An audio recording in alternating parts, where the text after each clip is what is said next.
minutes pour convaincre, mesdames et messieurs, merci de nous rester fidèles. Eh bien, scrutin présidentiel de 2020 au Togo, pourquoi les Togolais devront encore accorder un suffrage important à Faure-Gnassingbé pour briguer un nouveau mandat? Allons y comprendre avec professeur Charles Kondi Agba, celui avec qui nous avons rendez-vous ce soir. Monsieur Agba, bonsoir. Bonsoir. Très bien, professeur, dites-nous, pourquoi aujourd'hui les Togolais devront encore accorder un suffrage important au candidat Faure-Gnassingbé pour un éventuel quatrième mandat?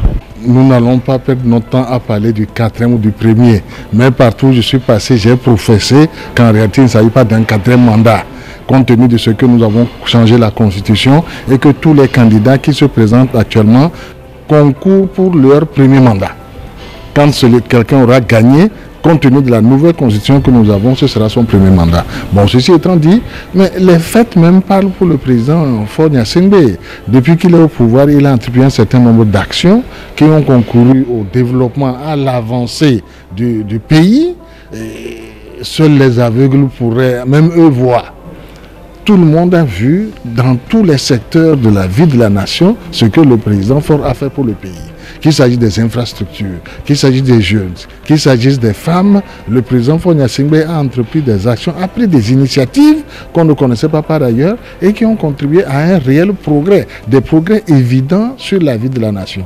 C'est pour ça que nous disons, au cours de cette campagne-là, les électeurs, les populations ont vu ce qui a été fait, les électeurs ont entendu ce que le parti, son président, souhaite faire dans le prochain quinquennat et ma foi, nous pensons qu'ils nous ont compris et qu'ils ont suivi le message et que le 22 février, par la grâce de Dieu, ils feront le bon choix qui est celui du président Faure-Gnassingbé. Professeur, en quelques lignes, est-ce que vous pouvez revenir sur le projet de société de candidat politique?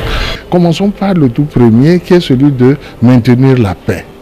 Continuer à faire en sorte que les Togolais puissent vivre ensemble. C'est un premier élément. Un deuxième élément voudrait que nous soyons plus encore un carrefour pour l'ensemble de la sous-région. On a utilisé dans le plan national de développement PND des formules très scientifiques, on dit le hub logistique. En réalité, nous souhaitons que notre pays soit toujours de plus en plus attractif pour nos frères qui sont autour de nous.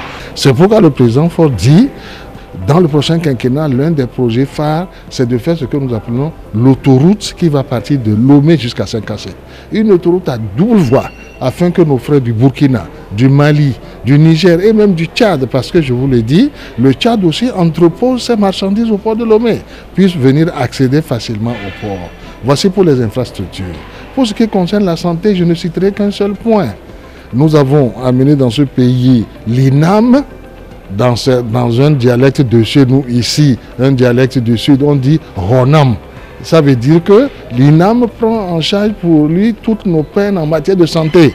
Ronam. Alors nous allons faire en sorte que l'INAM, qui ne concernait que les fonctionnaires d'abord, les retraités ensuite, actuellement on va vers les producteurs de coton, eh bien dans le prochain quinquennat, l'INAM va aller à toute la population.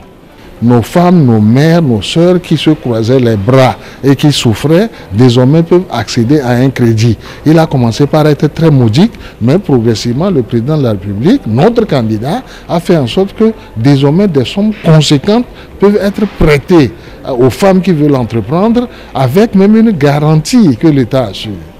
Si vous allez dans le domaine de l'agriculture, beaucoup d'innovations. Dans le domaine de l'agriculture, bientôt vont voir le jour des agropoles.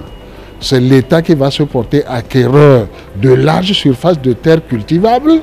Ces larges surfaces-là seront rétrocédées aux cultivateurs, lesquels vivront dans des milieux urbanisés, en pleine zone rurale. Il y aura quoi?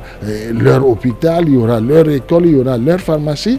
Et tous les produits qu'ils auront produits, je me répète, pourront être transformés sur place, vendus et le rapport redistribué aux producteurs. Tout ça, c'est nouveau. Tout ça, ça suscite l'enthousiasme, tout ça, ça suscite de l'espoir dans le pays. Et c'est pour ça que nous sommes sûrs que le 22 février, oui, nous l'avons déjà dit, ce sera un coup KO. Les populations sont convaincues que l'avenir, c'est Faure-Gnassingbé. Et voilà, c'est donc avec le professeur Charles Kondi Agba, un des cadres de l'Union pour la République. Vous avez été convaincu, n'est-ce pas? À très bientôt.